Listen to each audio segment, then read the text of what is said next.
Bagaimana produksi batik di Bantul? Apa kelebihan dan kekurangan batik Bantul? Mari kita cari tahu jawabannya melalui video berikut ini. Video pembelajaran bab 3, mengenal produk batik di Bantul. Sejarah produksi batik Bantul dan kelebihan kekurangan batik Bantul. Mata pelajaran Pendidikan Batik kelas 6 SD MI. Materi bab 3, mengenal produk batik di Kabupaten Bantul. Mengidentifikasi motif batik Bantul sudah kita pelajari. Membandingkan motif batik Bantul dan luar Bantul sudah kita pelajari. Berikutnya, pada video kali ini kita akan membahas sejarah produksi batik Bantul serta kelebihan dan kekurangan batik Bantul. Kita mulai dengan sejarah produksi batik Bantul. Batik yang ada di wilayah Bantul merupakan perkembangan batik yang berasal dari Keraton Yogyakarta. Batik di Bantul mulai berkembang bersamaan dengan berdirinya makam Raja-Raja Mataram di Dusun Pajimatan, Desa Girirejo, Kecamatan Imogiri pada tahun 1654 yang lalu. Awalnya, keraton membutuhkan warga sekitar untuk memelihara dan menjaga makam para raja bersama para abdi dalam keraton. Pada waktu senggang, para abdi dalam keraton tersebut mengembangkan kerajinan batik, sehingga kegiatan mereka ditiru oleh masyarakat sekitar. Masyarakat pun mulai membatik untuk keperluan keraton. Kepandaian membatik motif batik keraton mulai berkembang di Bantul. Pesanan batik keraton terus meningkat. Desa Pajimatan kekurangan tenaga pengrajin batik. Lalu, penduduk Giriloyo mulai datangkan untuk membantu membuat batik keraton. Penduduk Giriloyo akhirnya belajar membatik sebelum mereka mampu membuat batik sendiri. Para petani yang dilibatkan sebagai tenaga pembuat batik keraton akhirnya menginginkan juga untuk mengenakan batik. Namun, ada beberapa motif khusus yang hanya boleh dipakai oleh para bangsawan keraton atau disebut motif bangsawan. Dikenal juga sebagai motif larangan. Oleh karena itu, mereka kemudian mengembangkan motif dari keraton, juga menciptakan motif batik sendiri. Pengembangan motif Bantul dipengaruhi oleh yang pertama, motif dari luar Bantul, seperti adanya motif keraton dan motif cinde dari Gujarat, India. Yang kedua, dipengaruhi oleh letak geografis. Yang ketiga, adat istiadat yang berlaku di masyarakat. Yang keempat, flora dan fauna atau tumbuhan dan hewan yang ada di sekitar Bantul. Yang kelima, lingkungan di sekitar masyarakat Bantul. Dan yang keenam, pengembangan motif Bantul dipengaruhi oleh mata pencaharian masyarakat Bantul. Karena para pembuat batik Bantul kebanyakan bekerja sebagai petani, maka motif batik Bantul banyak menampilkan motif tanaman, bunga, burung, dan hewan. Daerah Bantul merupakan pusat batik rakyat terbesar di Yogyakarta. Adapun wilayah persebaran batik Bantul meliputi yang pertama, Kecamatan Imogiri, khususnya di Desa Wukirsari dan Girirejo. Yang kedua, Kecamatan Jetis. khususnya di Desa Trimulyo.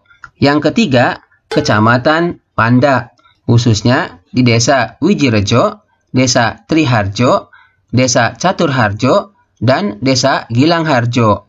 Yang keempat, Kecamatan Pajangan, tepatnya di Desa Sendangsari.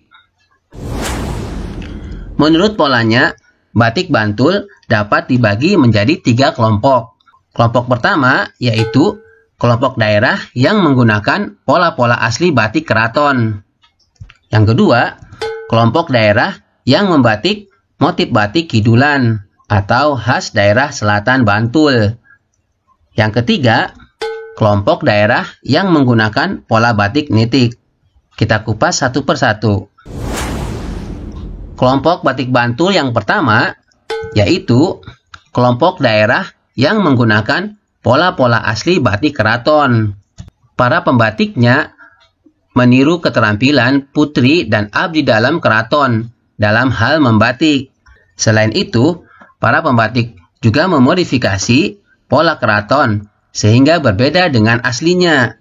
Dengan adanya hubungan perdagangan, masuklah pengaruh dari daerah lain.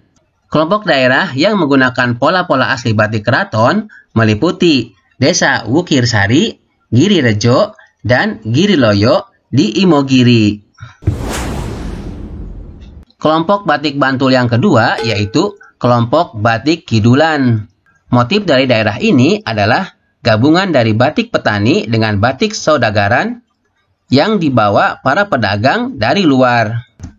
Pola utama sebagai latar pola seperti galaran, geringsing, atau cecek kepiur dipadukan dengan ragam hias yang menggambarkan alam sekitar, seperti tumbuhan yang meliputi bunga dan daun, kemudian binatang, misalnya burung dan kupu-kupu. Batik kelompok batik Kidulan dihasilkan di daerah Sanden, Panda, dan sekitarnya.